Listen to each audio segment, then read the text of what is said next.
وەزارەتی پلاندانا ڕوونکردنەوەیەکی لەسەر ڕێژەی دروستی دابەشبوونی بوودجەی پرۆژەکان بەسەر پارێزگاکانی هەرێمی کوردستان خستۆتە ڕوو هەم بە ڕێژە هەمیش بە بڕێمە هەوڵ دەدەین لە ڤیدیۆڵێکدا زانیاری زیاترتان بۆ بخینە ڕوو سەبارەت بەو ڕوونکردنەوەیە.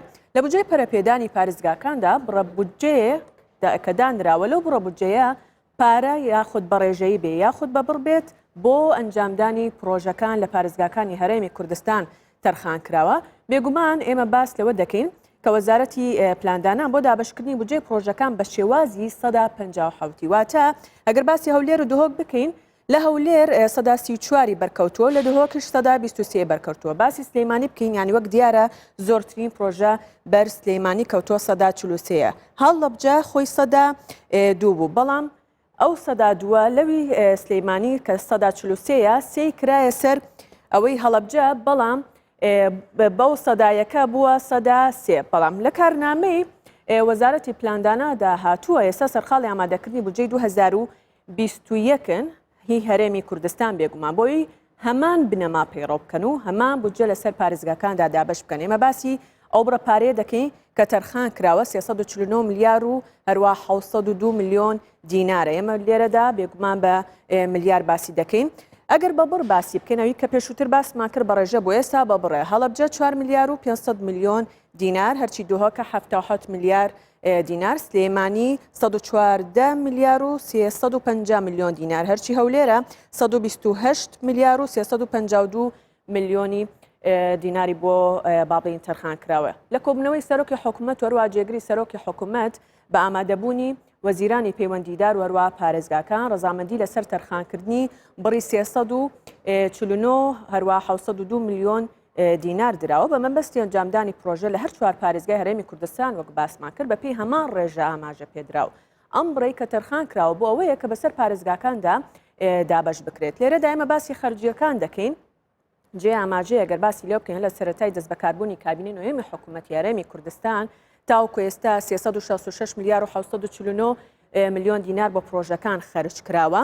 واتە بەم جۆرە ینی لێرەدا هەر وەک دەبینین هەولێر و دهۆک بەجیا و سلێمانی هەڵەبجە بە جارێکی 150 بەرکەوتووە 183 میلیار و 374 میلیۆن دینار هەرچی سلێمانی هەڵەبجە ئێستادا هەر بە هەمان شێوە بەک باسمان کرد 150 بە 50 183 میلیار و 374 میلیۆن دینار. لێرەدا ئەوەی بەری سلێمانی کە 173 میلیار دینارە. لێرەدا لەم بەم بڕەپارەیە دەتوانین بڵێن کە لە سلەیمانی 112 پرۆژە ئەنجام دراوە هەرچی هەڵەبجەیە 10 میلیار دیناری بەرکەوتووە. ئێمە لێرەدا یانی هەر وەک باسمان کرم ڕوونکردنەوەی وەزارەتی پلاندانانەوە دەردەخات کە وەزارەتەکە بە شێوەیەکی سیستەماکی کاری کردووە و هەروەک وەزارەتەکە ئاماژەی پێداوە بە هیچ شێوەیەکەوان ناهاخیان لە دابەشکردنی پرۆژەکان نەکردووە.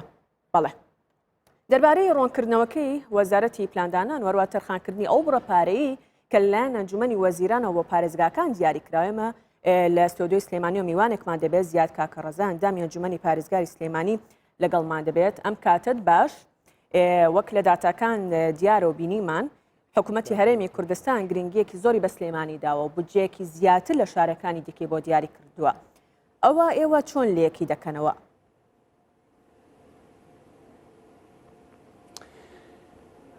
سڵاوتان لێبێ ئەوی ڕاستی بێ ئەمە زۆر دەمێکە واقعە حکوومەتی هەرێمی کوردستان لە ئەعلام و لە گفتوگۆکانمان باس دەکەین کە حکوومەتی هەرێمی کوردستان حکوومەتی هەموو هەرێمی کوردستان و نوێنەری تاک بە تاکی گەلی کوردستانە و سەرۆکایەتی ئەنجومەنی وەزیرانی حکوومەتی هەرێمی کوردستان بەدەست پارتی دیموکراتی کوردستانەوەیە و جەنابی کاک مەسرور بارزانی سەرۆکی ئەو حکوومەتەیە سەرۆکی هەموو هەرێمی کوردستانە و بەدڵنیایی ئەم حکوومەتە وەکو عەرزم کردی نوێنەری هەموو لایەکمانە.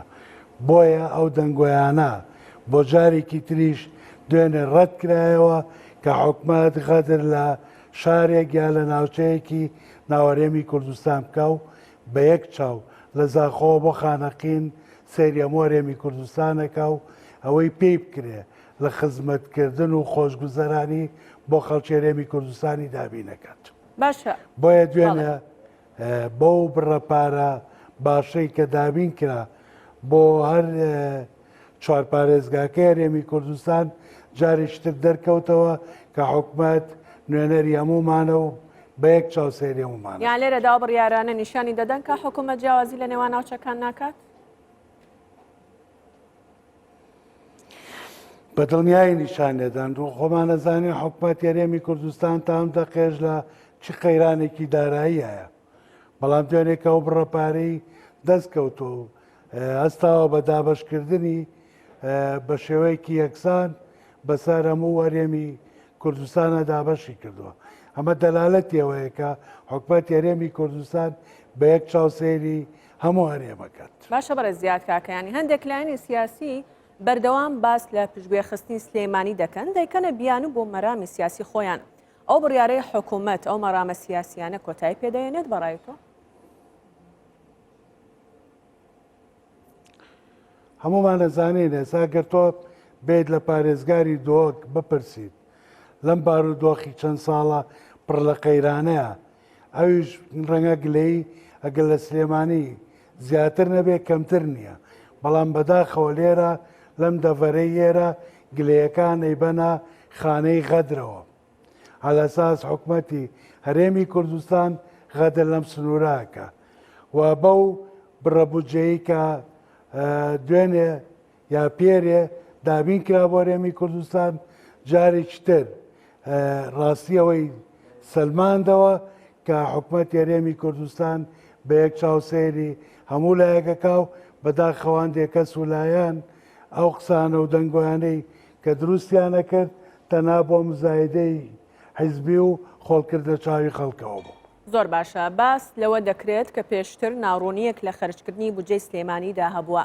ئایا بۆ خەرجکردنی ئەو بوودجەی پەرەپێدان کە بۆ سلێمانی بڕیاری لێدراوە چۆن چاودێری دەکەن؟ ینی بە دوواداچوون بۆ چۆنیەتی خەرجکردنی دەکەن؟